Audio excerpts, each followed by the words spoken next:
For 3 years, he pursued the Ice Queen captain, tried to charm her 999 times, and she'd remained utterly untouchable. He was all long legs, broad shoulders, and a lean waist, but she wouldn't even give him a second glance. After the last rejection, he snatched the phone from the desk and dialed a number he hadn't called in 3 years. "I'll marry the girl from Havenwood." Silence stretched on the other end before Arthur Miller's voice came through, laced with disbelief. "Are you serious? Take it or leave it." "No, no, no." His father's voice cracked with excitement. I can't believe it. This is wonderful. You've finally come to your senses. Dad will arrange the wedding immediately. Make sure it's a grand affair. Isn't this what you wanted?" Ethan laughed, but there was no humor in his eyes. "Don't bother with the wedding arrangements. You're not invited. And don't you dare bring your precious first love and her son anywhere near me. Give me $100,000 by the end of the summer. I'll take it with me. Are you trying to cut ties with me?" Arthur's voice dropped, incredulous. "Ethan, I'm still your father." "Father? You think you deserve that title?" Ethan scoffed. "Just remember to send the money. Otherwise, the wedding's off." He hung up. He knew his father desperately needed him for this marriage alliance in the small town, so he'd agree to any condition. Ethan looked up, meeting his own gaze in the mirror, seeing the faint resemblance to his mother. 10 years. His mother had been dead for 10 years, and he still couldn't forget the way Arthur Miller had practically danced on her grave to welcome his new family. It was 1970. He just turned 10. His mother was barely in the ground when Arthur brought home his old flame and her son, Samuel Evans. That day, Samuel, dressed in a brand new blue and white striped shirt, had timidly called him brother. Ethan had responded by grabbing the nearest heavy object, an incense burner, and cracking it over Arthur's forehead. He was shipped off to Europe that very night. Over the years, he'd let his father spoil his mistress and her son back in the States, while he, in retaliation, burned through his father's money abroad, living a life of excess and debauchery. Until 3 years ago, when an urgent call from Arthur had summoned him back. There was a new government initiative, something about fostering connections between urban centers and rural communities. His father, besotted with his old flame, naturally doted on Samuel, his stepson. He couldn't bear for Samuel to marry someone he didn't love or be inconvenienced by this rural assignment. So he decided to send Ethan, his biological son, to the sticks instead. Ethan had smashed everything he could in the Miller mansion, including his father's favorite porcelain vase. Arthur, trembling with rage, had him practically hogtied and delivered to Captain Rachel Holloway's National Guard training base that same night, forcing him to live, eat, and train with her. "Rachel, my dear, do an old friend a favor. Help me knock some sense into this ungrateful son of mine." Rachel Holloway was the daughter of his father's old friend. Young to be a captain, she was notoriously known as the Ice Queen. The woman was stunning, one in a million, with long, lean legs, a high-bridged nose, a uniform that accentuated her broad shoulders and narrow waist. Her aura was as cold as a blizzard on a mountaintop. Obligated to Arthur, her attitude towards Ethan was even stricter than towards her own subordinates. The very first day, she'd made him do drills until he dropped. A rich kid like him had never endured such hardship. His feet had swollen resistencia. That night, he'd cursed her out in his room for hours. But the next morning, a tube of muscle rub had appeared on his nightstand. Rachel Holloway was as cold as ice, yet somehow, when he'd had a stomachache in the middle of the night and the infirmary was locked, she'd climbed through a window to get him medicine. When he'd failed his shooting assessment, she'd kept him training until dawn, finally steadying his wrist and murmuring, "Aim carefully before you pull the trigger." When he'd had a fever and was delirious, she'd coolly remarked that he was a grown man acting like a baby, yet she'd stayed up all night watching over him. Ethan's heart, adrift for so many years, had slowly, unexpectedly, begun to heal in this harsh environment. He'd fallen for Rachel Holloway, but everyone said Captain Holloway's only passion was serving her country. She had no time for romance. He hadn't believed it. Everyone had feelings, desires. What was she pretending at, being so stoic? So, he'd started trying to charm her in every way imaginable. On rainy days, he'd forget his umbrella, showing up before her drenched. She'd hand him a jacket without a flicker of expression. "Put this on." On his birthday, he prepared a box full of gifts. She'd picked up the intercom, security, send someone to dispose of these items. During training, he'd feigned heat stroke, hoping to lean on her shoulder. She'd sidestepped him and called to a medic, stretcher. Rachel Holloway truly seemed to be made of ice. But she was different with Samuel Evans. When Samuel spilled coffee on her map, she'd merely said softly, "Careful, it's hot." The hideous red string bracelet Samuel had made for her, She'd worn it for 3 years. Samuel could even barge into her office during a meeting, and she'd only glance at him with a hint of exasperation before returning to her files. Everyone knew why. During a mission years ago, she'd been caught in an avalanche. Samuel, the accompanying medic, had searched for her in the frozen wilderness for 3 days and 3 nights, carrying her back from the brink of death. A life debt.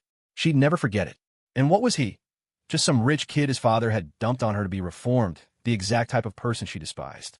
Last night, he'd seen Samuel leaving her office, a satisfied smirk on his face. He didn't dare imagine what had happened. Ethan Miller might be reckless, but he wasn't desperate enough to compete with Samuel Evans for a woman. Getting married in some backwater town might be for the best. At least there'd be no Rachel Holloway, no Samuel Evans, none of this crap that made his chest ache. Ethan took a deep breath, grabbed a change of clothes, and headed to the communal showers. Wouldn't you know it, he turned the faucet, and no water. He glanced at his watch. Rachel should still be on the training field. She wouldn't be back for a while. He dragged out a large plastic tub, filled it with cold water from the tap in his small living area, then added hot water he'd heated. The temperature was just right. He sank into it. He'd been soaking for less than 5 minutes when he suddenly heard Rachel's voice outside, talking to a few of her subordinates. He froze. The doorknob was turning. Out! Rachel suddenly snapped. Don't come in. The door slammed shut. He heard muffled voices from outside. What's wrong? I think Mr. Miller's in there, taking a bath. I just got a peek, but man, he's built. If I married a guy like Ethan Miller, wow. You? Dream on. Quiet. Rachel's voice was laced with anger. Another word of gossip, and you're all doing 20 extra clicks. Dismissed. Footsteps scattered hastily. Ethan leisurely dried himself and got dressed. When he opened the door, Rachel was standing in the shadows of the hallway, her eyes dangerously cold. Who told you to bathe in here? Ethan Miller. Are you so shameless you'd stoop to this just to get my attention? Ethan looked up at her. I wasn't trying to get your attention, and I didn't mean anything by it. The communal showers are. Didn't mean anything? Weren't you the one openly soaking in your living space? Weren't you the one stark naked? She advanced on him, step by step, the sarcasm in her eyes like daggers. Weren't you the one who insisted on sleeping in my quarters during the thunderstorm? Weren't you the one who accidentally fell into my arms during training? Ethan Miller, I'll say this one last time. I'm not interested in you. Your father dumped you here. Once this reform period is over, you and I will have nothing more to do with each other. Her words were like a dull knife, slowly twisting in his chest. In 3 years, he'd heard her say similar things countless times, yet each instance still left him breathless with pain. To the track, she glanced at her wristwatch. 3 miles? Recite regulations while you run. Now. Immediately, he bit down hard on his lower lip, the taste of blood spreading in his mouth. For a split second, he almost blurted it out. I'm not interested in you anymore either. I'm getting married soon, starting a family. I'll be out of your sight for good. But how would she react? He took a deep breath, said nothing, and turned away, his boots thudding heavily. The moonlight on the track was stark and pale. Ethan ran, shouting at the top of his lungs. First, obedience to orders is paramount. Second, strict adherence to discipline. Windows in the barracks lit up one by one. Heads poked out. Mr. Miller getting punished again. TSK, with a handsome face like that. He could have anyone. Why chase after Captain Holloway, who's clearly not interested in men? Yeah, if Captain Holloway were to date anyone, it'd be Dr. Evans, right? He saved her life, after all. I've never seen her show special treatment to anyone but Dr. Evans. The hushed comments pricked his ears like needles. He ran faster, his voice growing louder. Third, fear no sacrifice. Fourth, be brave and unyielding.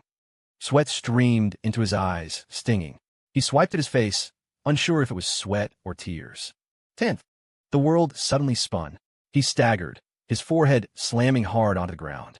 A flash of crimson filled his vision. Captain Holloway! Mr. Miller fainted. Someone exclaimed, "Leave him." Her voice was as cold as ice. Continue training. Ethan forced himself up, blood from his forehead trickling down his brow bone, sticky and cold. He wiped it with his hand. His palm came away scarlet. I don't need you to care about me, either. His voice trembled, but he stubbornly straightened his body. Rachel Holloway stood a short distance away, posture ramrod straight, her expression calm, without a flicker of emotion. He laughed, a laugh that made his eyes burn, then turned and continued running. First, obedience to orders is paramount. Second, strict adherence to discipline.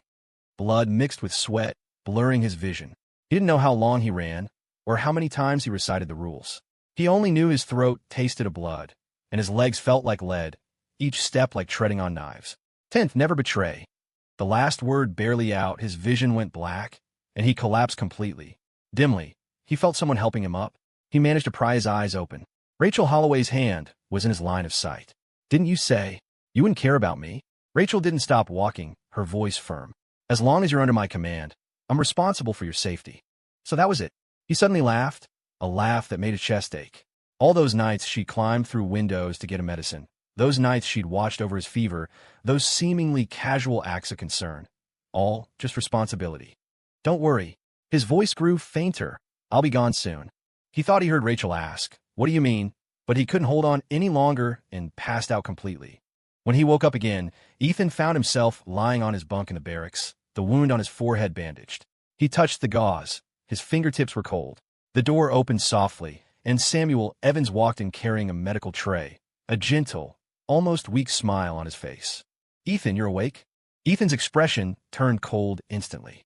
We'll let you in. Rachel asked me to come. Samuel's voice was smooth, almost melodic. She said you were hurt and asked me to bandage you up. He paused, then added, Ethan, why are you always so careless in getting hurt? You don't really think.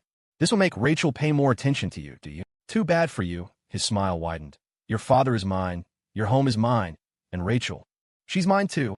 Ethan stared at him coldly. You're the son of a homewrecker. Who gave you the right to provoke me? Get out. Samuel didn't get angry. Instead, his smile grew wider. Yes, I'm the son of the other woman. But this son of the other woman has everything. He tilted his head, his eyes filled with pity. And you, the son of the rightful wife, have nothing. It's quite amusing, isn't it? As he spoke, he took a small bottle of medicine from his pocket and gently placed it by the bed. Here's the medicine. Remember to apply it later. Ethan shot out his hand, but Samuel, as if anticipating it, stepped back, smoothly grabbing the medicine bottle from the nightstand, his smile innocent. Are you going to tell me to get out again, Ethan, and then smash this bottle? He blinked, his tone deceptively naive. In that case, let me help you. Before the words were out, he snatched the bottle and slammed it violently onto the floor. Amidst the sound of shattering glass, he staggered back, collapsing among the shards. The door burst open, and Rachel Holloway strode in. The first thing she saw was Samuel sitting amidst the broken glass, his knee bleeding, while Ethan leaned against the headboard, watching him with a blank expression. Explain. Rachel's voice was like ice. Ethan closed his eyes. He remembered the last time Samuel had framed him like this. He'd explained, but what had it gotten him? Rachel only ever believed Samuel. So this time, he couldn't even be bothered to explain. Didn't you see everything? He looked up, a sarcastic smile playing on his lips. What else is there to explain? Rachel's eyes grew colder. Ethan Miller, you're incorrigible. She said frigidly. Your punishment is... Rachel. Samuel quickly grabbed her sleeve. Ethan's still injured, don't punish him. Rachel frowned. Samuel gently tugged her arm again, his voice pleading. Let go. Just make him write an apology report, okay? Rachel glanced at him and finally relented. Fine. Ethan watched this scene, his heart feeling like it was being squeezed mercilessly. So, even someone like Rachel Holloway would make exceptions for Samuel Evans. He suddenly laughed. Captain Holloway, you have terrible taste. Rachel's gaze sharpened. What do you mean? He wanted to say she was blind for falling for someone like Samuel. But before he could speak, Samuel let out a small ouch and clutched his knee, frowning. Rachel, as expected, immediately forgot her inquiry and rushed to support him. What's wrong? My knee hurts. He bit his lip, looking aggrieved. Ethan watched coldly as Rachel helped Samuel leave, tossing over her shoulder before she left. Get that report to me when it's done. The door was left ajar. Ethan sat at the desk, writing the apology. If he glanced up, he could see Rachel in the hallway, half kneeling, tending to Samuel's knee. Her movements were so gentle, her brow slightly furrowed, as if she were handling something incredibly fragile. So, she could make that expression too. Ethan pulled his gaze back, the tip of his pen scoring a harsh line across the paper. Finished. When Ethan handed over the report, they had just finished with the first aid. Rachel took the report, skimmed it, her face changing abruptly. What is this you've written? What do you mean you were wrong? Wrong for not catching Samuel when he pretended to fall? Wrong for not pressing his hand into the shards, so he'd be in too much pain to ever try such a pathetic stunt again. Ethan met her gaze calmly. That's just the truth of it. A vein throbbed at Rachel's temple. She looked about to explode. Rachel. Samuel grabbed her arm. Ethan's just been injured. Don't be angry. Rachel's eyes were sharp, about to speak, but Samuel tugged her again. Rachel, let it go. He turned to Ethan, smiling gently. Ethan, we're going for a picnic at the state park later, by the lake. Why don't you come with us? Ethan, not interested, but Samuel had already linked his arm through Ethan's affectionately. Come on, Ethan, don't be mad. I'll help you. Ethan wanted to shake him off, but Rachel was standing right there, her eyes fixed on him with a warning. He suddenly felt very tired. In the end, Ethan was dragged along. Sitting in the back seat, watching Samuel expertly open the front passenger door for Rachel, he finally understood why Samuel had insisted he come. The guy wanted him to witness it firsthand. All of Rachel's special treatment for Samuel. When the car started, Samuel accidentally brushed Rachel's hand as she shifted gears. She didn't pull away. The instant their fingertips touched, Ethan remembered last month during training when he'd brushed her hand. She'd immediately wiped it 3 times with an antiseptic wipe. Rachel, try this. Samuel broke off a piece of brownie, his fingertips dusted with powdered sugar, and offered it toward her mouth, accidentally smudging a button on her uniform.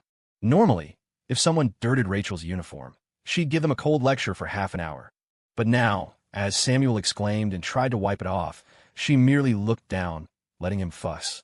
It was an indulgence he'd never seen from her. When the picnic blanket was spread, Samuel suddenly exclaimed, I forgot my water bottle. Rachel immediately handed him hers. Ethan stared at the water bottle. Last time he'd accidentally picked it up, she'd snatched it back, her face cold, saying, I'm a bit of a germaphobe. But now, after Samuel drank from it, he deliberately left a little. Rachel, thanks. Here you go. She actually took it back and drank from it. All day, Rachel's attention was solely on Samuel. Ethan was like an invisible man, silently trailing behind them, watching all their intimate interactions. Until Samuel raised his smartphone, smiling. Rachel, let's take a selfie. Rachel never took photos, but this time, she surprisingly didn't refuse. With no one else to ask, she handed the phone directly to Ethan. You take it. Ethan took the phone, looking at them through the lens. Rachel stood behind Samuel, one hand lightly resting on his waist, as if ready to protect him at any moment. He pressed the shutter button. When he handed the phone back, she glanced at him, her brow slightly furrowed, seemingly a little surprised. In the past, he would have thrown a fit, insisted on squeezing into the picture, or deliberately taken a blurry shot. But today, he did nothing. In fact, from beginning to end, he hadn't moved an inch closer to her. She stared at him, as if wanting to say something. But Samuel suddenly interjected with a smile. Should I take one of you two? Ethan's always liked you. It'd be a good memento. Rachel's face turned cold instantly. Unnecessary. She looked at Ethan, her voice devoid of any warmth. I will never like him. Ethan tugged at the corner of his mouth. Funny, he didn't like her anymore either. Just then, the sky suddenly darkened, and large raindrops began to fall. Rachel tossed her jacket to Samuel to shield him from the rain, her tone cool. You two wait here. I'll go get the car. After she strode off, Samuel's demeanor changed instantly, his voice dripping with sarcasm. See that, Ethan? No matter how much you try to woo her, she only has eyes for me. Ethan couldn't be bothered with him. He turned to leave, but then he heard Samuel scream. A snake darted out from the grass and bit Samuel viciously on the ankle. Samuel thrashed his leg wildly, actually flinging the snake towards Ethan. Ethan had no time to dodge. A sharp pain shot through his calf. His vision went black, and he fainted. When he regained consciousness, Ethan found himself on a stretcher, the urgent voice of a doctor in his ear. 2 men bitten by a venomous snake, but the bite locations are different. Mr. Evans's is more severe. The venom has already spread, but the hospital is out of anti-venom. Rachel's voice was calm and decisive. I have some in my quarters. I've already sent someone to get it. Soon, one of her subordinates ran up, panting, but holding only 1 vial of anti-venom. Captain, there's only 1 dose left. Who do we save first? The air instantly froze. Rachel Holloway remained silent for a long time. So long that Ethan's consciousness began to blur again. Finally, she spoke. Save Samuel first. The doctor froze. Captain Holloway, this is a matter of life and death. Mr. Miller's condition can wait a bit longer, but Mr. Evans. Rachel's voice was icy. I said, save Samuel first. Ethan laughed until tears streamed down his face. Then he completely lost consciousness. He wasn't afraid of death. He was just afraid of his life ending like this. In the last moments before his consciousness faded, he vaguely remembered many things. His mother's early death, his father who only had eyes for his mistress's son. When he was studying abroad, he'd been so lonely he couldn't sleep night after night. It wasn't that he hadn't thought of ending it all, but those people weren't dead yet. Why should he die? Later, when he met Rachel Holloway, the only thing he wanted to do was to tear off her cold mask, to make her indifferent eyes reflect only his image. She wasn't interested in him. That was fine. He could love, and he could let go. He still had so much he hadn't done, so much more of a better life to live. Even if he was being forced to marry in some remote town, he believed he could still make a good life for himself. So, he didn't want to die, but it seemed he no longer had a choice. When he woke up again, he was in a hospital. A doctor was changing his dressing. Seeing him open his eyes, she breathed a sigh of relief. "You're finally awake." "I'm not dead." His voice was hoarse. "It was a close call," the doctor said, still shaken. Luckily, another batch of anti-venom was rerouted to the hospital just in time. Otherwise, it would have been really dangerous. Ethan managed a weak smile. "What about Samuel Evans?" The doctor, thinking he was concerned, smiled. "He's fine. His injury wasn't that serious to begin with, and Captain Holloway has been taking care of him." As she changed his dressing, she chattered on about how well Rachel had been treating Samuel, personally feeding him water, staying up all night with him, even putting her military calls on hold. Ethan listened calmly, a strange lack of emotion in his heart. It was odd. He wasn't sad anymore. "The venom is cleared. You can be discharged after another day or two of observation," the doctor finally said. Ethan nodded. That same evening, he checked himself out of the hospital. Back at his barracks, he began to pack his things. Clothes, his journal, the pocket watch his mother had left him. One by one, they went into his suitcase. Halfway through packing, the door was suddenly thrown open. Ethan turned, stunned. Rachel Holloway stood in the doorway, looking like she'd rushed through a storm. Her uniform was disheveled, her breathing ragged, as if she'd hurried back. He'd never seen her like this. She was always so calm and composed, every button done up to the very top. But now, her collar was open, and her eyes churned with an emotion he couldn't decipher. "Why didn't you say you were being discharged?" Ethan's voice was calm. "Why should I? You don't care if I live or die, do you?" She was momentarily speechless, her throat working as if something was caught in it. After a long moment, she said quietly, "You found out?" But a moment later, she added, her voice hardening, "Samuel saved my life. I can't let anything happen to him." Ethan looked down and continued folding his clothes, his tone even. "Oh, you don't need to explain to me. That was your anti-venom. You can give it to whomever you want." She was struck silent again. The air congealed for a few seconds.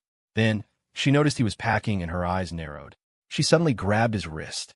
"What are you doing?" Ethan, startled by her sudden action, frowned and pulled his hand away. He wanted to say sarcastically, "Can't you tell I'm packing?" But for some reason, he ended up saying mildly, "Just organizing my clothes. This dump you call a base, you have to air things out constantly, or they get damp." Her tense shoulders seemed to relax, slightly. Her tone reverted to its usual coolness. "This isn't your penthouse. I never said I wanted to live in a penthouse." He didn't look up. "And I won't be living in one anymore." She frowned, clearly not understanding his meaning. But a moment later, her expression turned cold again. "Are you planning to live on base for the rest of your life? I told you, don't cling to me. Get yourself straightened out and go back home as soon as possible." He couldn't be bothered to explain. He continued packing, silent. She stood nearby, quiet for a moment, then suddenly said, "I'm at my quarters tonight." He didn't reply. She repeated, her voice a little lower, Samuel's recovered. "I sent him home. Your injuries were more serious. If it hurts tonight, call me to redress it." Ethan's movements paused. So, she still remembered he was afraid of pain. Still remembered when they'd first met. He'd scraped his knee and cried from the pain. She'd scolded him with a cold face while gently applying ointment to his wound with her fingertip. "No need." Ethan snapped back to reality, his voice calm. "I'm not afraid of pain anymore." He stuffed the last piece of clothing into his suitcase and looked up at her. "If you have nothing else, you can leave. Weren't you the one who always talked about propriety between men and women? Aren't you afraid I'll deliberately try to provoke you again?" Rachel's face turned frigid. She turned and slammed the door behind her. It wasn't until midnight that a piercing alarm shattered the stormy night. Ethan shot up in bed. Outside, lightning flashed and thunder rumbled. Rain hammered against the glass like a barrage of bullets. He just pulled open the curtains when he saw Rachel, in a raincoat, rushing outside. They collided in the hallway. The storm caused the river levee to collapse, the units being deployed for disaster relief. Her brow was furrowed, rainwater dripping from her chin. Stay in your room. Don't wander off.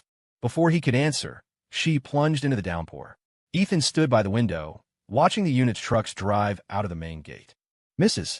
Henderson from mess hall next door suddenly ran out crying. My grandson is still in the temporary housing by the river. What are we going to do? Without a second thought, Ethan grabbed a raincoat and followed her. Half of the levee had already collapsed. Murky floodwaters, carrying branches and debris, surged downstream.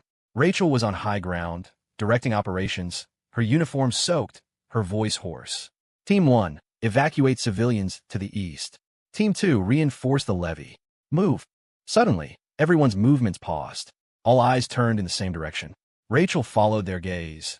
Ethan stood a short distance away, the downpour plastering his short hair to his pale cheeks. He was too striking. Even in this chaotic scene, he was beautiful enough to draw every eye. Rachel strode over, took off her own raincoat, and wrapped it around him. What are you doing here? Didn't I tell you to stay put? Arthur Miller sent me here. As long as I'm on this base, I'm one of your people. He looked up at her, rainwater dripping from his eyelashes. Disaster relief, I should participate. You can't handle this kind of hardship. Her voice was firm. Go back. But Ethan smiled. Rachel Holloway, you've never understood me. With that, he waded directly into the knee-deep floodwaters and began helping to move civilians. Rachel tried to stop him, but Samuel's voice came from behind her. Rachel. She turned to see Samuel holding a precarious umbrella. What are you doing here, too?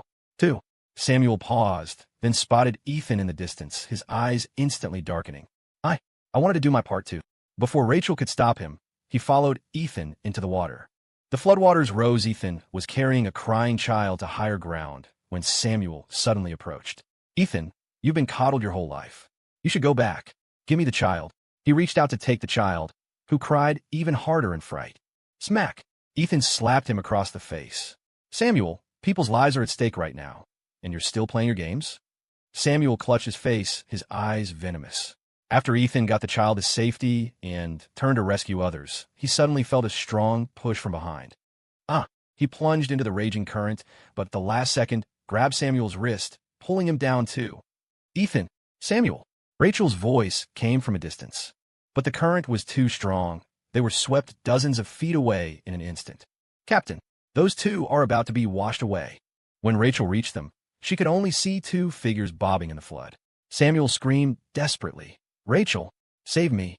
Ethan had already swallowed water, his face deathly pale, but he didn't make a sound. Another bolt of lightning struck, illuminating Rachel's resolute face. She leaped into the water, heading towards Samuel. In the final moment before the flood engulfed him, Ethan saw her choice. He suddenly felt so tired, so incredibly tired. So be it. He released his grip on the piece of driftwood and let the surging waters carry him away. Ethan vaguely felt someone wiping his face with a warm, damp cloth. Captain Holloway, you haven't slept in 2 days. Let me watch over Mr. Miller. No need. It was Rachel's voice, unbelievably hoarse. The person tried to insist, but someone else rushed in. Captain Holloway. Dr. Evans has a fever again. He's calling your name. The figure beside his bed hesitated, then finally stood up. Take good care of him. The sound of footsteps faded. When Ethan woke again, it was dusk outside. A young female soldier with a round face was watching over him. Seeing him open his eyes, she sighed in relief. You're finally awake. His gaze unintentionally drifted towards the door. The soldier misunderstood. Don't get the wrong idea. Even though Captain Holloway saved Dr. Evans first, she pulled you out soon after. She's been looking after you these past few days, too. She only just won a doctor. Evans sighed a little while ago. If you want to see her, I can go get her. No need. Ethan's voice was dry. I wanted to ask, have all the civilians been evacuated? The soldier blinked. All evacuated. Thanks to your help. She scratched her head, embarrassed. I used to think a rich kid like you couldn't handle hardship, but when things got serious, you really stepped up.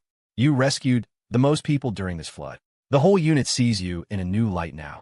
She hesitated, then asked, her voice tinged with reluctance. But, are you going to finish your reform and go home soon? I am leaving, Ethan said softly. Not home, though. To a small town to get married. After sending the soldier away, Ethan forced himself to get up and pack.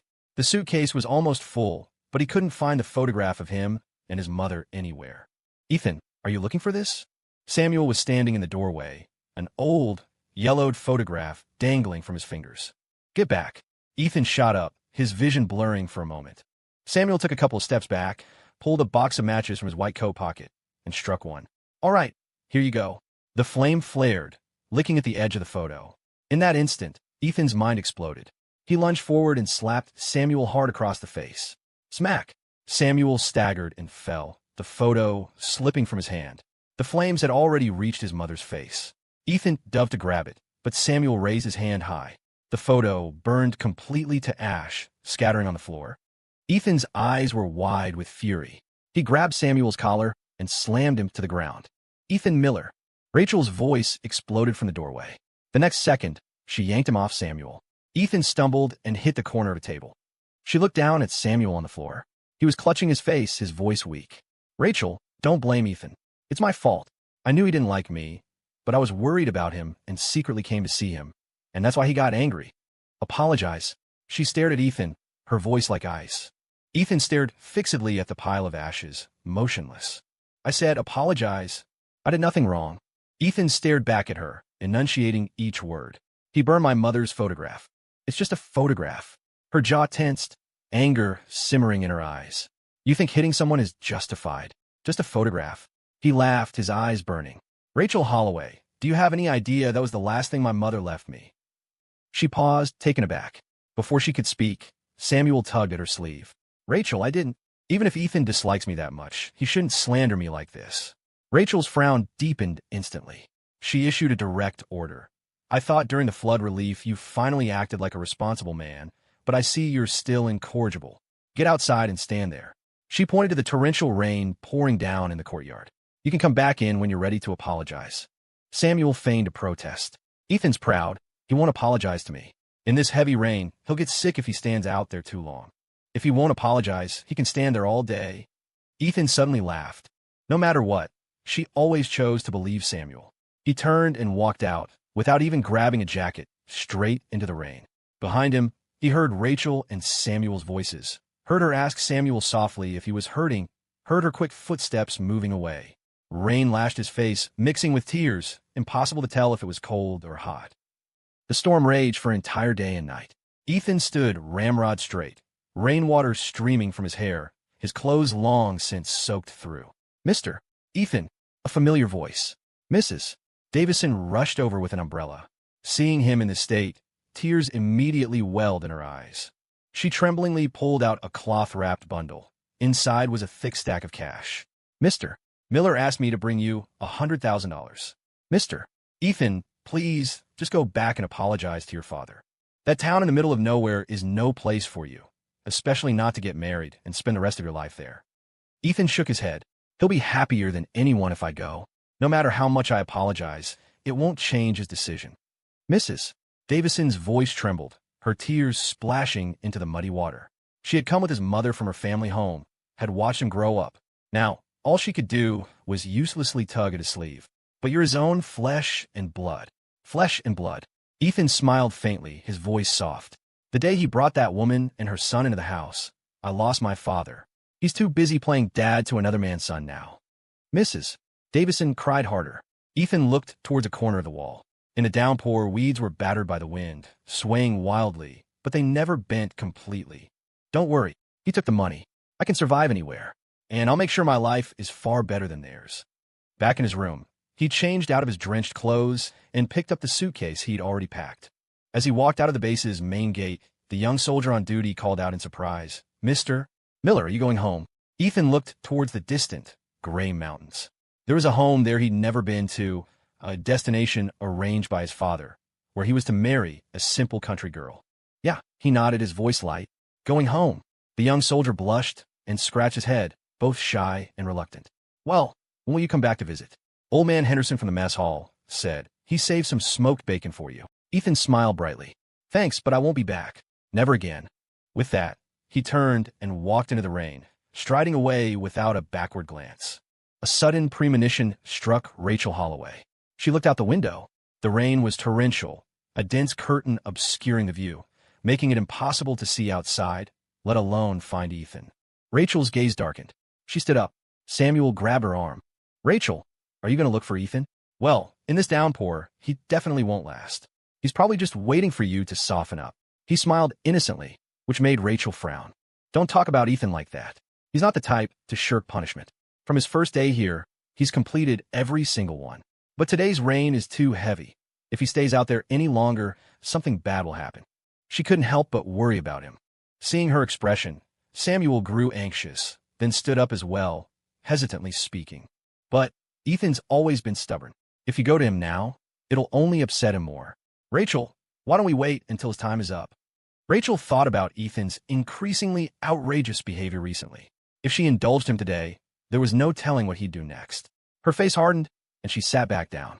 Samuel's face lit up, and he subtly moved closer. The rain didn't stop until the next morning. Rachel immediately went downstairs to find Ethan, a bottle of cold medicine in her hand. But when she reached the designated punishment spot, the familiar figure was nowhere to be seen. Even the young soldier on guard duty said he hadn't seen Mr. Miller. Rachel's recently softened expression hardened again. Ethan actually dared to evade punishment. Samuel, seeing this, spoke with feigned regret. Honestly, Ethan, he won't even listen to you, Rachel. He's probably slacking off somewhere. Let's just ignore him and go get breakfast, okay? Hearing this, the soldier on guard shook his head anxiously in rebuttal. Captain Holloway, that's not what I meant. Mr. Miller didn't skip his punishment. He stood in the rain all day and night yesterday. We all saw him. He scratched his head. When I said I hadn't seen Mr. Miller, I meant he left late last night. Said his reform period was over and he was going home. Then he left, and I haven't seen him since. Thinking about how he'd actually spoken to Ethan alone last night, the young soldier's face flushed again, and he muttered to himself. Actually, Mr. Miller is a pretty good guy. Stood in that terrible rain all night and day without a complaint. Finished Captain Holloway's punishment before he left. Captain, don't be angry. Mr. Miller really likes you. Why don't you forgive him? At these words, Rachel frowned immediately. He hadn't even told her he was going home. He'd just left. But perhaps it was for the best. His reform was over. Their relationship was no longer captain and subordinate. Rachel's eyes darkened, trying to suppress the turmoil in her heart. Samuel, I'm going to look for Ethan. Wait here for me. Wait, Rachel, didn't we say we were going for breakfast? Since Ethan's already gone back, we can go after we eat. There's no rush. Samuel instinctively grabbed Rachel's arm, pleading as he usually did. But this time, Rachel didn't indulge him. Instead, she pulled her arm free. This is a military base. No inappropriate physical contact. I'll be back after I find Ethan. You can go eat first. With that, ignoring the person still standing there, she strode out of the camp, rushing eagerly towards the Miller family home. Samuel watched Rachel's retreating figure, stamped his foot in frustration, and then had no choice but to follow. He wouldn't let Ethan have any chance to hook up with Rachel. Upon arriving at the Miller residence, the first thing that met her eyes was a 3-story villa. Arthur Miller had made his fortune early and had lived comfortably for years. Even though he hadn't cared much for Ethan, he hadn't been stingy with his son financially. Rachel looked at the opulent villa, pressed her lips together, and walked in, Samuel trailing behind her. The dining table in the villa was laden with seafood and rich meats. Arthur Miller was raising a glass in celebration with his younger wife. Now that Ethan's gone, off to the countryside to marry that Fisher girl, he won't be back to bother you anymore. You can finally relax, dear, right? The woman, though over 40, still retained her charm and smiled. It should have been like this long ago. To have raised your ex-wife's son for this long was already generous of me. Arthur Miller nodded repeatedly and clinked glasses with her. Just as they brought their glasses to their lips, bang! The villa's main door was kicked open. Rachel strode in, her face grim, her gaze sweeping over them. What did you say? Where did Ethan go? Rachel was naturally tall, and now, with her voice lowered, she made Arthur Miller jump. Captain Holloway, what's wrong? Didn't that boy Ethan tell you? He's gone to the countryside to get married and start a family. Our family even gave him $100,000. Rachel was already astounded to hear Ethan had gone to the countryside to marry, especially a mere Fisher girl. Her heart tightened. How could a pampered young man like Ethan possibly adapt to rural life? Even on the base, he had struggled more than others. The thought of that fair-skinned, refined young man marrying and starting a family in such a place made Rachel's heart churn with irritation. She suppressed her emotions and continued to ask, "What's the exact address?" At this moment, Samuel arrived, looking flustered. He had been delighted when he first heard Ethan was marrying a country girl, but then he saw how anxious Rachel looked and hurried over. "Rachel, why are you asking about this? Ethan's already married. He doesn't need to come back to the base for reform. You're not responsible for him anymore." As he spoke, he winked at Arthur Miller. The older man, who hadn't understood at first, finally grasped his son's meaning and put on a smile. Yes, my unfilial son has troubled Captain Holloway for so long. Since you're here, why don't you stay for a meal before you go? Samuel is back too. It's perfect. Turning his head, Samuel looked expectant, but Rachel was completely unmoved, her expression still icy. Mr. Miller, I'll ask again, where exactly did Ethan go? You previously asked me to reform him properly, and I believe I completed that task. Now that his reform is over, my relationship with him is no longer that of captain and soldier. She paused, then spoke in a low voice. Since he's been sent to the countryside, I'll go find him and bring him back. A person like him. How could he possibly endure a place like that? The concern in Rachel's eyes made Samuel burn with jealousy. Why did Ethan deserve her care? Even Arthur Miller looked troubled. Captain Holloway, I know you're responsible, but this was an order from above. We business people must integrate with the countryside for reform. If you bring Ethan back now, Samuel will be the one who has to go. Yes, Rachel, Ethan did this for my sake too. Someone from our family has to go to the countryside. Are you saying if you bring Ethan back, you'll send me away? Samuel opportunely lowered his eyes, looking pitiful. Rachel hadn't known about this detail before. Now, she was being forced to choose between the two of them. She clenched her fists and, after a long moment, turned and left the Miller house. I'll find someone. There must be a way to bring Ethan back. Samuel, unable to stop her, stomped his foot in frustration. Arthur Miller watched this unfold. He'd been around the block a few times. How could he not sense something unusual in Rachel Holloway's behavior? Samuel, tell me, your Captain Holloway doesn't fancy Ethan, does she? Frankly, Rachel was a captain at such a young age. Her future prospects were surely bright. If she liked Ethan, it might not be a bad thing. But Samuel scowled at the question. Dad, what are you talking about? How could Rachel possibly like Ethan? I'm the one who's going to be with Rachel.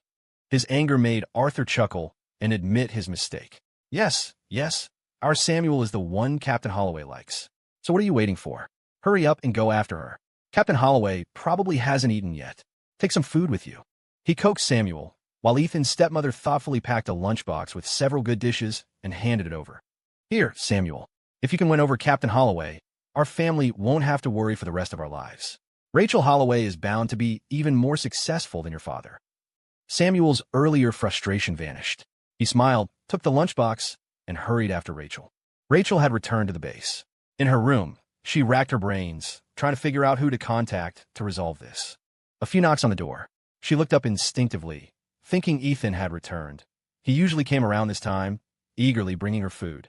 But when she opened the door and saw Samuel's face, a wave of disappointment washed over her. Rachel, I brought you some food. My father asked me to bring it. Said you must be too busy to eat.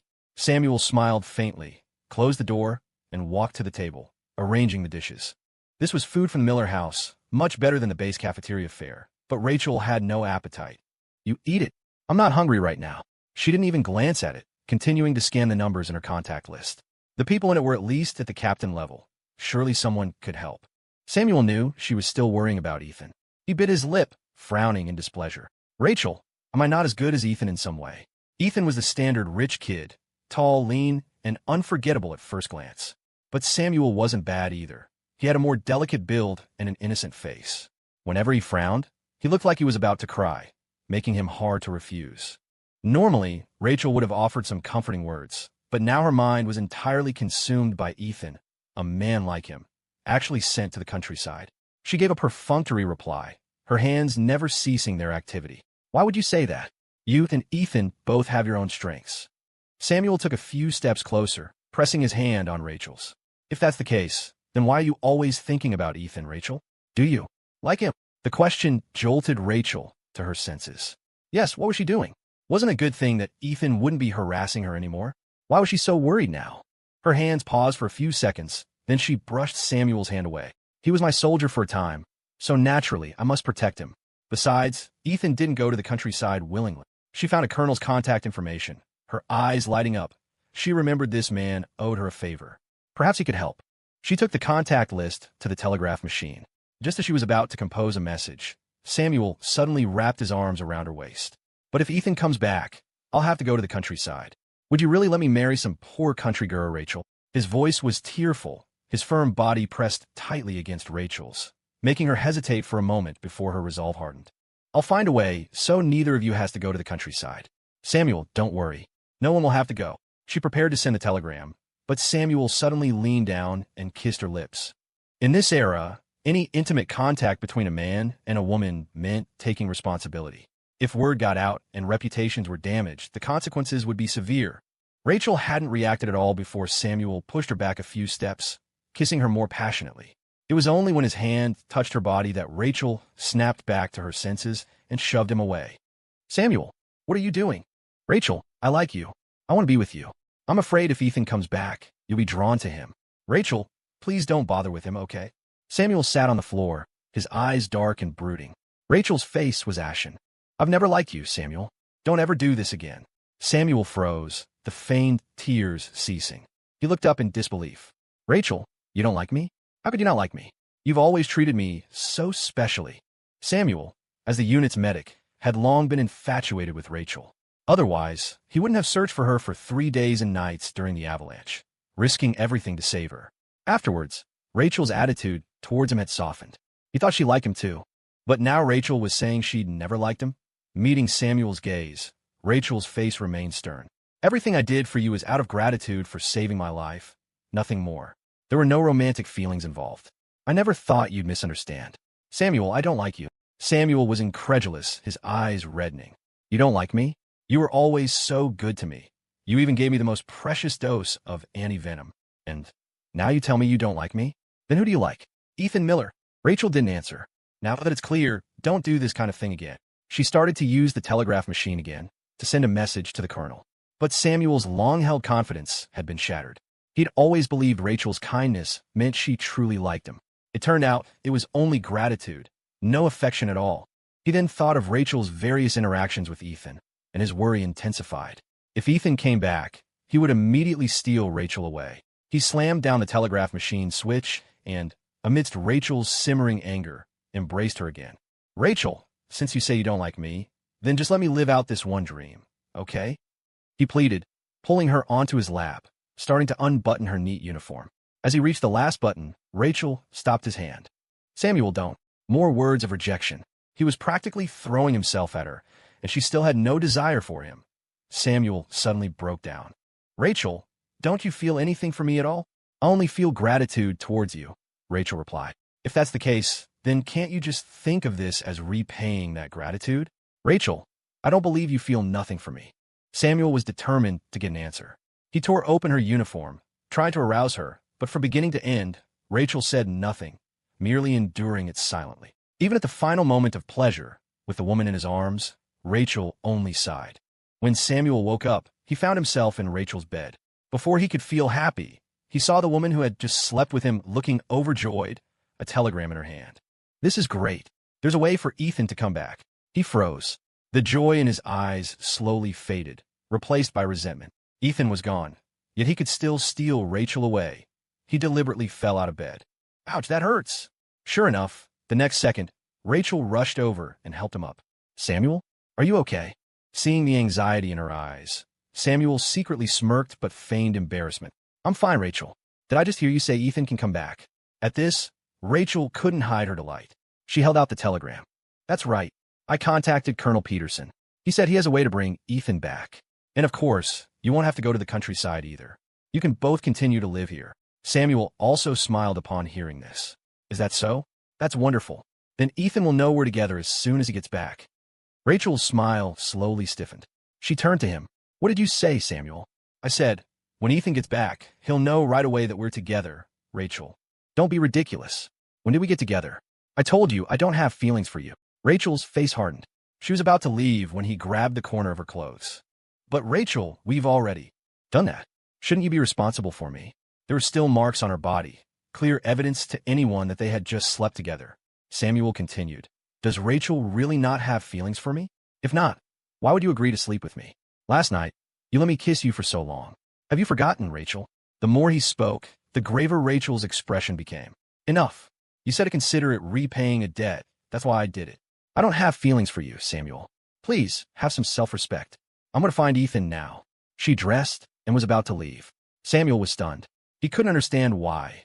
Even though he'd had her body, Rachel's heart was still set on Ethan.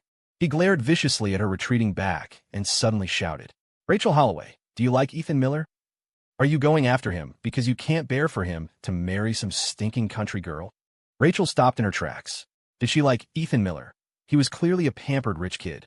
He'd scrape his feet on his first day at the base and constantly harassed her. But why, upon learning he was going to marry someone else, did she feel so anxious? Rachel remembered Ethan's bright eyes, the way he smiled so often, how every time he pretended to embrace her, she had wanted to hold on to that warm body. But in a professional setting, she was a captain. How could she indulge in personal feelings? She stood there for several seconds, finally sorting out her emotions. Yes, I like Ethan Miller. I'm going to bring him back. Samuel, don't ever bring this up again. She didn't look back, walking straight out. Samuel grew desperate. He didn't care about his half-dressed state and rushed to the window. Rachel, if you dare go find him today, I'll jump. Rachel didn't turn back. Samuel gritted his teeth and jumped. It was the second floor, not high, but Rachel heard something fall. Her pupils contracted violently. In disbelief, she turned back to see Samuel gone from the room, the window open. She rushed in. Samuel had really jumped. Looking at the blood on the ground, Samuel managed a weak smile. Rachel, you came back. Her heart clenched. Forgetting her plan to find Ethan, she immediately called for a doctor and sent Samuel to the hospital. She stayed by his bedside for a day before Samuel woke up. The doctor said that luckily it was only the second floor. There was no major harm, just a broken leg that would heal in a few months with rest. Despite this, Rachel blamed herself immensely. She hadn't expected Samuel to actually jump. If she had known, she would have spoken to him properly before going to find Ethan. Rachel, I'm sorry I used this method to keep you here. I really like you. Rachel, please consider me, okay? As soon as he opened his eyes and saw Rachel by his side, Samuel pleaded. For some reason, perhaps due to a mix of emotions, Rachel didn't immediately refuse him this time. Get some rest. I'll go get you some food. She tucked him in and headed to the hospital cafeteria. On the way, she was torn. Samuel was a good man, and Ethan always made things difficult for him. If she really brought Ethan back, Samuel would surely have a hard time. Thinking about today's events, she hesitated. Rachel Holloway stared intently at Samuel. She had always believed that although he was occasionally mischievous, it was understandable, and he was, after all, the man who had saved her life. So, she had always indulged him on the base. But she hadn't expected that her indulgence would lead Samuel to treat Ethan this way, even forcing him to go to the countryside. Her heart turned cold, her face devoid of any expression. Samuel, that day, you were the one who smashed the medicine bottle. Why did you frame Ethan? Samuel's face changed. Before he could explain, Rachel continued. Why did you push Ethan into the river? Why did you burn his mother's photograph? Samuel, why did you do these things? With each question, Rachel stepped closer, her presence looming over Samuel. He hadn't expected Rachel to know everything. Seeing the woman's frosty expression, Samuel couldn't help but tremble. But then, as if remembering something, his eyes reddened. I didn't mean to do it. I just like you too much, Rachel. When I saved you before, it was because I liked you. I loved you. But Ethan has no tact at all, and he kept trying to compete with me for you. I was just so worried. What if you liked him? What if you didn't want me anymore? Rachel, didn't you just promise to consider me? As he spoke, tears streamed down his face. Samuel was adept at using his perceived vulnerability, countless times feigning weakness to make women pity him. But Rachel had seen his true colors. Now, looking at his tears, she only felt disgust. This was how he had repeatedly hurt Ethan. Rachel remained unmoved, her voice cold. When you were poisoned, I already saved you once. We're even. I don't owe you anything. But I will not forgive you for treating Ethan that way. The person I like is not you. You don't need to waste your efforts anymore. She looked at the panicking man, continuing mercilessly. I will find Ethan, apologize to him, and then be with him. Not with a malicious person like you. With that, ignoring him lying in bed, she turned to leave. Samuel, desperate, got out of bed and grabbed her hand. No, Rachel. Rachel was surprised, her gaze shifting down to Samuel's legs. Even his injury was faked. In an instant, fury filled her mind. She violently shook off Samuel's hand, her eyes filled with fierce disgust. Samuel, you truly sicken me. To think you'd use such methods to make me pity you, to force me to stay. Since your leg is fine, then this is where we end things. I don't want to see you again. Treated this way by the woman he had loved deeply for years, Samuel's heart felt like it was shattering. But he also hated Ethan. He had targeted him for so many years, and Ethan still came to steal his person. He stubbornly hugged Rachel from behind. Rachel, don't be like this. I know I was wrong. I just love you too much. I'll get along with Ethan from now on. I'll never frame him again. please don't hate me." Samuel wept and apologized, hoping the woman before him would forgive him, would dote on him like before. But when Rachel heard Ethan's name from his lips, her anger flared even hotter. Unable to bear it any longer, she shoved the man behind her away. "It's all your fault, and you still have the nerve to mention Ethan. If it weren't for you, why would he have left? Why would he have agreed to go to the countryside? You force him out. This is all your fault." The pain of knowing the truth, the anger of being deceived, and the departure of her beloved made Rachel unable to hold back. Samuel's face turned deathly pale. He pleaded with the woman before him, begging her not to be so heartless, but she remained unmoved. He looked at Rachel in despair, never expecting her to say such cruel words. "Ethan is so important to you, then what am I? You clearly like me too. You treated me completely differently from others. You had feelings for me too, didn't you?" He screamed hoarsely, but Rachel's eyes remained icy. "I've said it many times, towards you, I only feel gratitude." He knew it. She liked him. If she didn't like him, why did she keep accepting his kindness? Samuel's eyes filled with tears, finally seeing this person's true face. He jerked his head up, his eyes full of mockery and unwillingness. "Rachel Holloway, do you really think it was me who forced Ethan away? It was you who never rejected me, who always tacitly treated me well. You were the one who hurt Ethan. Everyone on base knew I was special to you. Don't you think Ethan knew? He was forced away by you. Now you blame everything on me. Rachel Holloway, you are truly heartless." Samuel roared, his eyes filled with despair. Rachel remained unmoved, her voice terrifyingly cold. "If it weren't for you, I wouldn't have treated Ethan that way." With that, ignoring the man who had collapsed on the floor, she turned and left the hospital room. On her way, she went directly to Colonel Peterson's office. "Rachel, you need to think this through. Although I can help you this time, the Miller family has significant assets. If this gets investigated later, it'll be easy to trace. One wrong move, and your rank is gone. You've worked so hard to get to captain. Promotion isn't far off. Consider carefully. Sending him to the countryside was a directive from higher up. Wealthy families had to comply. The Millers had already delayed for years. If she intervened now, she could lose her position. But the thought of Ethan leaving her in that torrential storm sent stabs of pain through her heart. She had lost him once. She couldn't lose him a second time. Whatever the cost, she had to bring him back. Rachel nodded solemnly. Colonel Peterson produced a document. "All right, if you've decided, sign your name. If anything happens in the future, you'll bear the responsibility alone. This is as much as I can help you." She signed her name without hesitation, then smiled faintly. "Don't worry, Colonel. Whatever happens in the future, I'll take full responsibility as long as I can bring him back." The colonel nodded, no longer trying to stop her, and put the paper away. Seeing her eagerness, he couldn't help but ask, "First time I've seen you handle personal matters like this, Rachel. Who is this person?" "It's someone I like very much." A few days later, Colonel Peterson sent word that everything was arranged. She could go to the countryside to find him. Rachel couldn't wait another moment. She took all her accumulated leave and immediately rushed to the countryside. She wanted to see Ethan immediately. Due to the recent rain, the road to Havenwood was a muddy mess. Ethan first took a bus to the county seat, then transferred to an ox cart that would take him into the small lakeside town. Several people shared the cart. None had ever seen a man as handsome and clean-cut as Ethan. His skin was fair, his bearing refined. The rough-hewn men for miles around couldn't compare to a single one of his little fingers.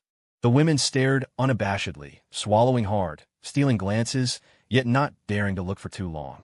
Ethan was prone to motion sickness, and the ox cart jolted. The whole journey left him drained, so he naturally didn't notice the stares. It wasn't until they reached the town and it was time to get off that the cart driver dared to approach him. Friend, which family are you from? You look new around here. If you've taken the wrong way, you'll have to wait for tomorrow's cart back." Ethan finally realized they had arrived. He shook his head to clear it, glanced at the town sign, and nodded politely at the driver. "This is the place. Thank you. How much do I owe you?" Ethan reached into his pocket for money, but the driver waved his hands repeatedly. No, this one's on the house." "Friend, which family did you say you were from?" Ethan reached into his pocket for money, but the driver waved his hands repeatedly. No, this one's on the house." "Friend, which family did you say you were from?" The driver's face flushed as he spoke. Ethan didn't mind. He pressed some money into the driver's hand anyway, then pondered. "It should be the Vance family. I've never been here before. Could you point me in the right direction? I can get there myself." He'd come under duress and hadn't expected any grand welcome. All he knew was that his future wife's last name was Vance. As for where she lived, he had no idea. Hearing this, The driver exclaimed in surprise. You're from the Vance family? Since when did Sarah Vance have such a good-looking relative? Look, here come Vancess now. They must be here to pick you up. The driver pointed, and Ethan saw a woman trudging through the mud, her steps heavy. She had a serious expression, but when she met Ethan's gaze, she quickened her pace. You must be Mr. Miller? I'm Sarah Vance here. Aware of the driver, Sarah Vance instinctively paused, not finishing her sentence. Ethan, however, was indifferent. He had accepted his fate. It was just marrying a simple country girl. It wouldn't stop his determination to build a better future. He smiled faintly and completed her sentence.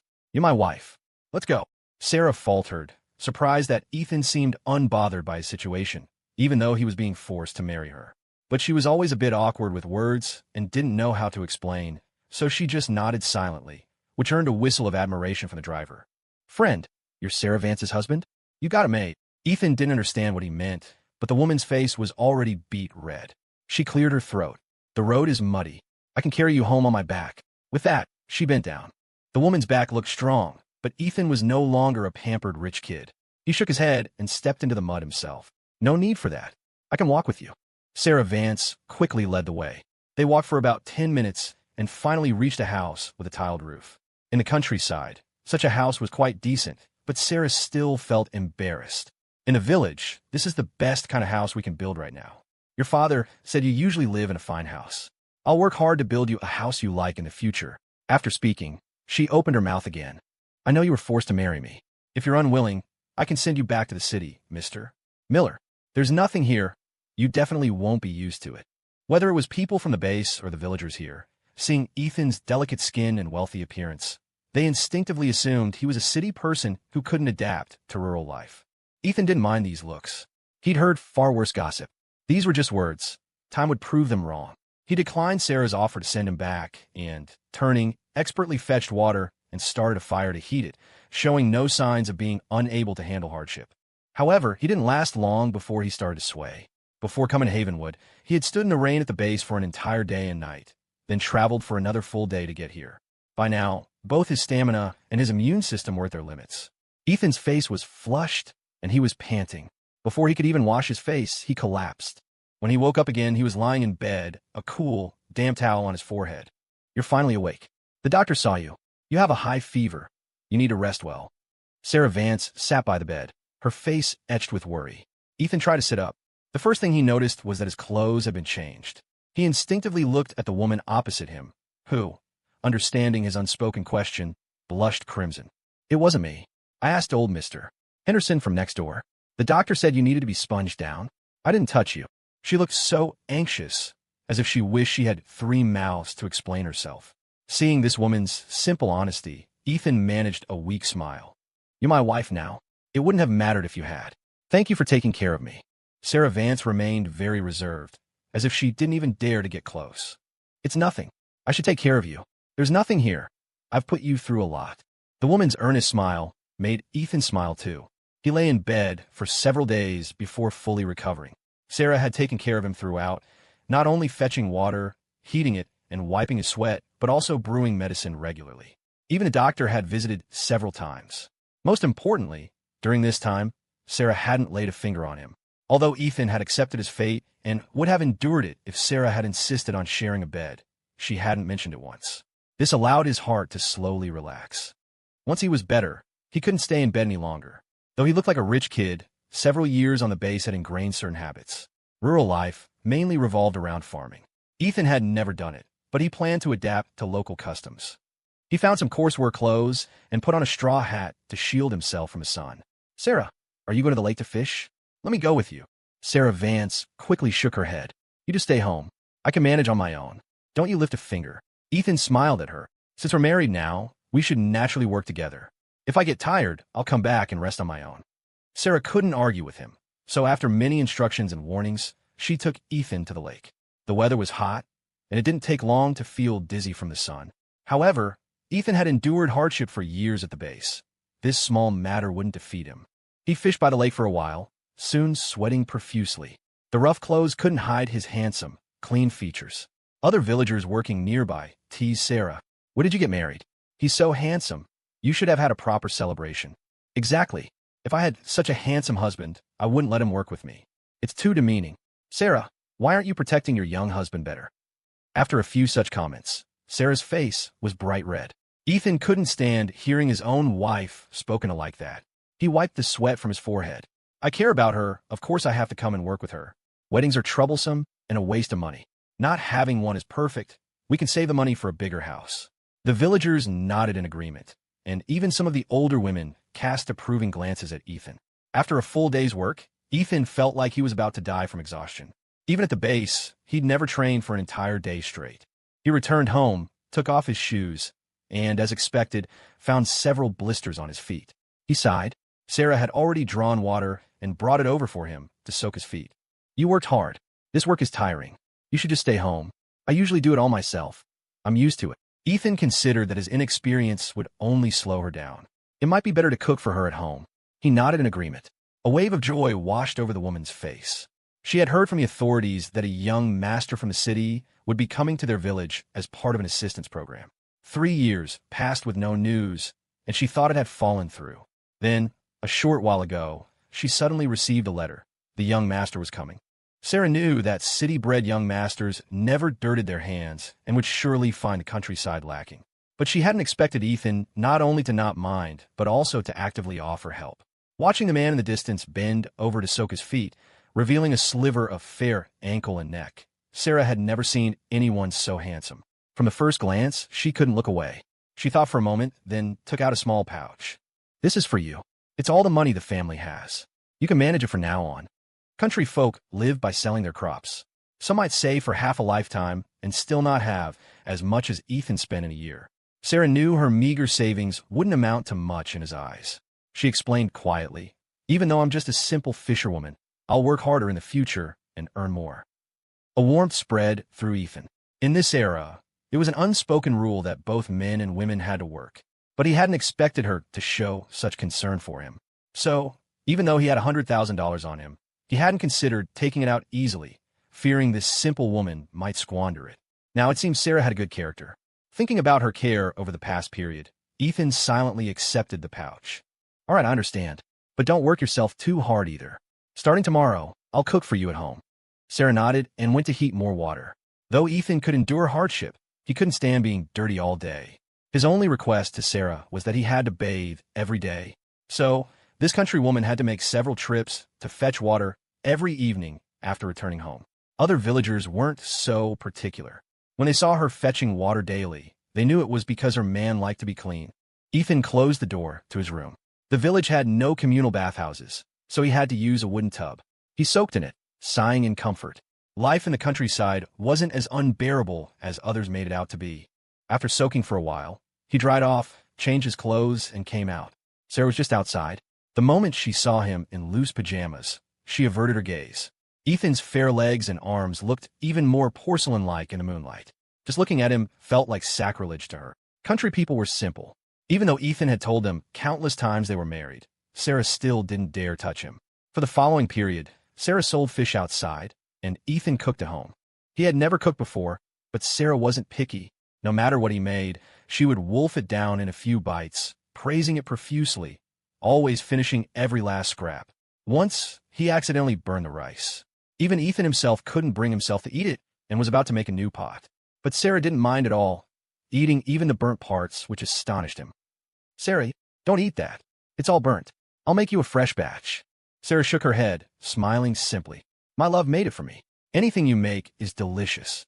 It was the first time she had called him my love.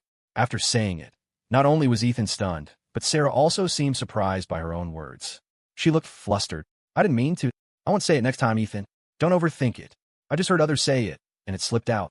Outside, everyone called him Sarah Vance's love, thinking Sarah had incredible luck to marry someone so handsome and capable. Only the two of them knew it wasn't his choice, so Sarah had never called him that, maintaining a respectful distance. Now, the slip of the tongue made the usually shy Sarah extremely anxious, as if terrified of being disliked. Ethan smiled. For some reason, he found it rather sweet. From the first day I came here, I've been your love. You can call me that whenever you want. It's okay. This was the respect and affection he had never received from Rachel Holloway. And Sarah, seeing he truly didn't mind, called out again. My love, My love, I hear you. I'll go wash the dishes. Sarah's face beamed with joy. She carried the bowls to the wash basin, her whole body seeming to brim with inexhaustible energy. Ethan watched her retreating figure, thinking about the $100,000 he had brought with him. He could give them a much better life. Although Ethan could endure hardship and wasn't afraid of it, he wouldn't let himself remain in the countryside indefinitely. He would prove to others that even if he went to the countryside, he could live well. After that, he began to research ways to make money. The main reason rural people couldn't escape poverty was their fixed mindset, always believing that only tilling the land could provide enough food. Over the years, although Ethan's relationship with Arthur Miller was poor, his father was a businessman, and Ethan knew a thing or two about making money. However, he hadn't figured out how to implement his ideas when an unexpected visitor arrived in the village. A small car bumped along the road, attracting most people's attention. A car. That must cost a fortune. Which rich person has come to our village? You only see these things in the county town or the city, right? I never thought we'd see one in our village. If I had a car, I'd be so impressive, huh? The villagers discussed, their faces full of envy. The car stopped at the village entrance, and a woman in a military uniform stepped out. The onlookers were even more astonished. They hadn't seen someone in uniform in half a lifetime. She clearly looked very capable. The village chief hurried over. Hey, who are you looking for here? The road's bad. If there's anything I can help you with, I'll do it. Villagers had a natural affinity for people in uniform. Their ancestors had experienced war, and they held military personnel in high regard. Rachel Holloway surveyed the surroundings, frowning instinctively, not understanding how Arthur Miller could have decided to send Ethan here. The base, at its worst, still had running water and electricity. But in the village, they had to draw water from wells, and electricity required connecting lines, and no one was willing to waste money on electricity bills. She controlled her impatience and tilted her head slightly. Do you know Ethan Miller? The village chief paused, then smiled. Oh, you're looking for the Vance family's young man? They're by the lake now. I'll take you there. Rachel's frown deepened. Ethan was by the lake. He was so delicate. How could he bear this weather to work by the lake? Her heart ached with pity as she followed the village chief. The country roads were rough, and it was even muddier near the fields. Everyone wore rain boots. Rachel didn't spare a thought for her military boots, stepping through mud puddle after mud puddle, until she finally saw Ethan. He had his sleeves rolled up, revealing slender arms. Perhaps it was too hot. He was wiping sweat with the back of his hand, his fair skin dazzling in the sun. As for his clothes, when had Ethan ever worn such cheap material? Rachel's heart was a mix of emotions. The village chief enthusiastically introduced. This is Sarah Vance's husband. He came to our village alone a while back. No idea how Sarah Vance managed to marry him. Now he's the famous village heartthrob. Looks like a young master, but he's not lazy when it comes to cooking and working, and he's gentle too. Now the whole village envies Sarah Vance. The village chief wasn't lying. Many people felt Sarah Vance had hit the jackpot for several lifetimes. Even though this man didn't do much heavy labor, he was pleasant to have around, and Ethan was never lazy. Rachel saw from a distance. As Ethan wiped his sweat, the woman beside him quickly handed him a towel, her face full of concern. Ethan didn't refuse, bowing his head to let the woman with tan skin wipe his sweat, even offering a grateful smile. A pang shot through her heart. In the past, Ethan had only shown such expressions to her. She couldn't bear it any longer and strode forward. Ethan Miller. The man paused, hearing the familiar voice, and turned in disbelief. It was Rachel Holloway. Why was she here? Before he could react, he heard Rachel say, Ethan Miller, you can go back. I've already spoken to Colonel Peterson. Your Miller family doesn't have to go to the countryside anymore. Her gaze swept over Sarah Vance. The woman who called herself Ethan's wife looked dazed and a bit slow. How could someone like her make Ethan happy? He must have endured so much in the countryside. Once they returned, she would propose to him. Rachel clenched her fists. She had thought it through. She couldn't bear Ethan marrying another woman, especially a country girl. Ethan wiped his hands, climbed out of the muddy field, and walked over to her. Captain Holloway, you should go back. I'm her husband now. This was my own decision. This was clearly Arthur Miller forcing you. How could he send you to the countryside? Come back with me now. I've arranged everything. You don't have to suffer here anymore. The man she loved was right in front of her, yet he called himself someone else's husband. Rachel felt a stab in her heart. Ethan's face was expressionless. From the moment he decided to come to Havenwood for this assignment, Rachel no longer had any sway over his emotions. He said flatly, it was voluntary, and I'm not suffering here. Sarah is very good to me. You should go back. Don't come looking for me. The more nonchalant he was, the angrier Rachel became. Ethan actually said he was doing well. Back at the base, he had insisted on daily showers, wouldn't even cut his hair short. Here, there was nothing. How could he possibly be doing well? I told you. I've taken care of everything. Even if you're angry with me, you could be angry when we get back. In her desperation, she grabbed Ethan's hand, intending to pull him away. Sarah rushed up and pushed her away. What do you think you're doing? Just because you're a captain, you think you can bully people? She was an honest person. If Ethan had truly decided to go back with Rachel, she wouldn't have said anything. But Ethan clearly didn't want to, and this woman was trying to force him.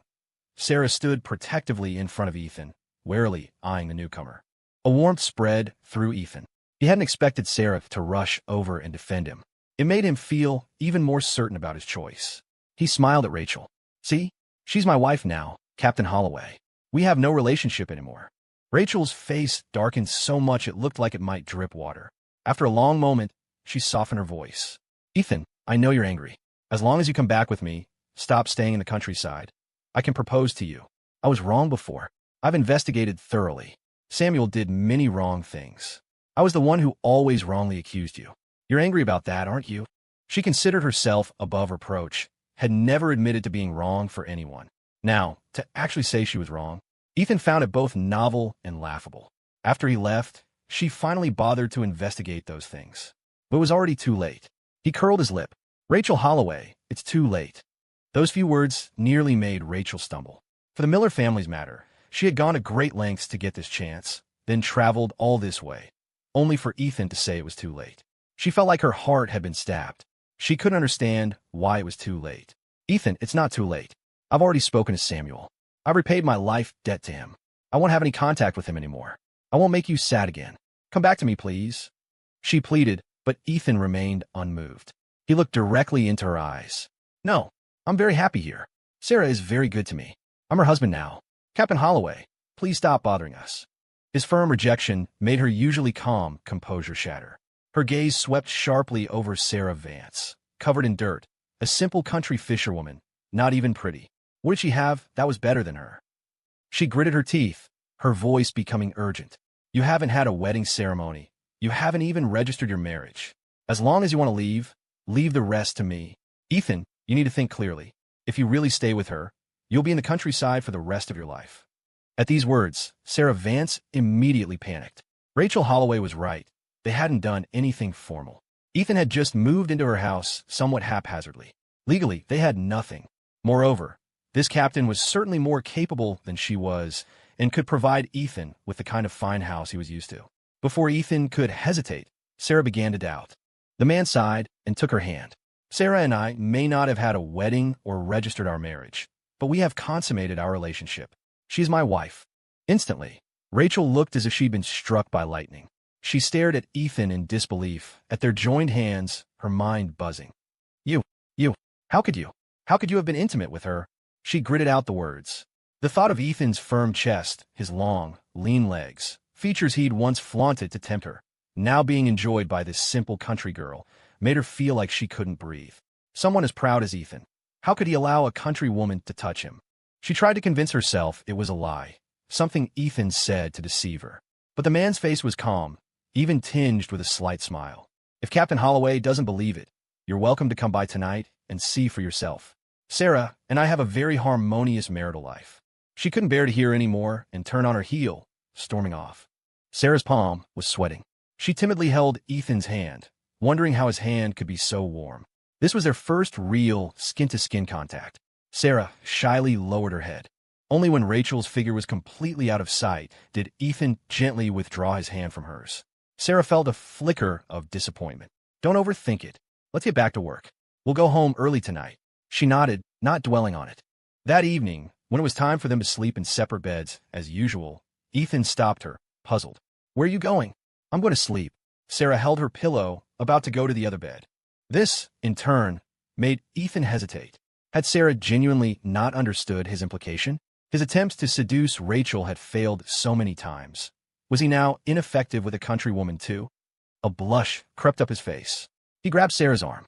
We sleep together tonight. I told her we've consummated our marriage. We can't make it look like a lie, can we? A few seconds later, Sarah's face flushed a deep red. No matter how slow she was, she understood Ethan's meaning now. She stammered, her eyes darting around. She wouldn't dare actually come and eavesdrop. You don't have to. Sacrifice yourself, Ethan. Ethan chuckled. Sarah was good in every way, but she was too cautious and humble, always feeling she wasn't good enough for him. In reality, what did good enough even mean? He said nothing, simply tugged at her sash and pulled her close. As clothes were shed piece by piece, revealing large expanses of fair skin, Ethan could no longer hold back. He grasped her slender waist and began to move with a fierce rhythm. In an instant, sweet moans escaped, further inflaming desire. What no one expected was that outside their house, Rachel Holloway stood by the wall, hearing the faint, suggestive sounds from within. Her fists were clenched so tightly her nails nearly dug in her flesh. She hadn't expected Ethan to be telling the truth. They had actually been intimate. The thought of him making such sound with another woman made Rachel feel as if a piece of her heart had been gouged out, the pain unbearable. Yet she couldn't move, just stood there, letting those sounds become the sharpest blades, stabbing at her heart. It wasn't until the moon grew hazy and the sun began to rise that the sound from the room finally ceased. Rachel still maintained that posture. She had stood there all night, but she had also made up her mind. Even so, she still wanted Ethan to go back with her. As long as he was willing, she would pay any price. She didn't believe that in just a few short months, Ethan would stop loving her. He must be trying to get back at her. The next day, Rachel Holloway didn't leave. Instead, she rented a spare room from a villager and settled in. Ethan and Sarah, however, slept until noon. A woman newly intimate with her husband was even more devoted. You don't have to. By the way, is your leg okay? Ethan blushed, feeling a bit awkward about last night, but Sarah still shook her head. I'm fine. Last night, I enjoyed it very much. Faced with such obvious affection, Ethan could only nod. If someone had told him in the past that he would fall for a simple country fisherwoman, Ethan definitely wouldn't have believed it. He was a young master, tall and handsome, with countless people vying for his attention. How could he possibly fall for a country girl? But during this time with Sarah, he had genuinely been moved. Even sleeping together last night had been his own choice. He sat on the edge of the bed, thinking for a while, feeling rather shy. He decided to go for a walk, pick some vegetables. But just as he stepped out, he saw Rachel standing nearby. She looked like she hadn't slept all night, with severe dark circles under her eyes. Only when she saw him did some life return to her. Ethan, she called out, restraining herself. Ethan's expression was neutral. Captain Holloway, must believe me now, right? He knew that, given Rachel's personality, she wouldn't leave easily, so he had deliberately staged this to make her give up completely. But he hadn't expected that even knowing he had slept with someone else, she would still stay. Rachel also knew her eavesdropping had been discovered. A flash of embarrassment crossed her face, then she spoke seriously. Ethan, I don't care about that. As long as you're willing to come back with me, I don't care that you've slept with someone else. I know you don't love her. You're just doing it to get back at me. I know I was wrong. The person I love now is only you, Ethan. I'm sorry for how I treated you before. She looked deeply into his eyes, hoping for his forgiveness. After all, Ethan had loved her so much before. As long as she apologized, he would surely return to her. But Ethan only felt annoyed. He gently pushed Rachel away. You don't need to apologize to me. Those things are long past. There's nothing between us anymore. Seeing Ethan about to leave again, Rachel grabbed his hand, her tone urgent. Ethan, don't you believe me? If you don't, you can come back with me. I've already made things clear with Samuel, and I've told Arthur Miller I'll marry you. Ethan, I'm serious. The more she spoke, the more impatient Ethan became. He roughly shook off Rachel's hand. I've already made it very clear, Rachel Holloway. I don't love you anymore. Staying here is my own choice. Rachel clenched her hands, watching Ethan walk away from her. You don't love me, so you love that Sarah Vance? Even if you don't like me anymore, you can still go back. You don't have to stay here and live this miserable life. Ethan stopped. He turned back, his face calm. That's right. I love Sarah Vance. And living with the person you love isn't a miserable life. He finished speaking and left without a trace of lingering attachment. Rachel stood there for a long time. Those words hurt her more than when Ethan had told her they'd slept together. She stared at his retreating back for a long while, suddenly understanding that Ethan would never turn back for her again. She herself had lost him. Unable to define the emotion in her heart, Rachel only felt like she was suffocating. She raised a hand to her face. She hadn't realized when she had started crying. For the next week, Rachel Holloway remained in the village, but she was noticeably more restrained, no longer approaching Ethan with strange declarations. Ethan, though a little puzzled, was fine with it as long as she didn't bother him. Life continued as before. Sometimes he'd go with Sarah to the fields or the lake. Other times, if he was too tired, he'd stay home and cook.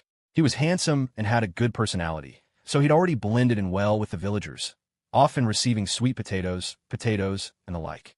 He accepted everything graciously, always remembering to send a portion of whatever he cooked back to the giver. Several weeks passed. It was time for the Harvest Moon Festival. Though the village was poor, they never skipped festival customs. Even if they couldn't afford mooncakes, every household would make a few different kinds of filled pastries.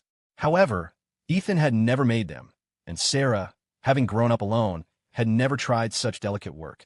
So, they simply had dinner together in the courtyard under the moonlight. After dinner, Sarah went to fetch water.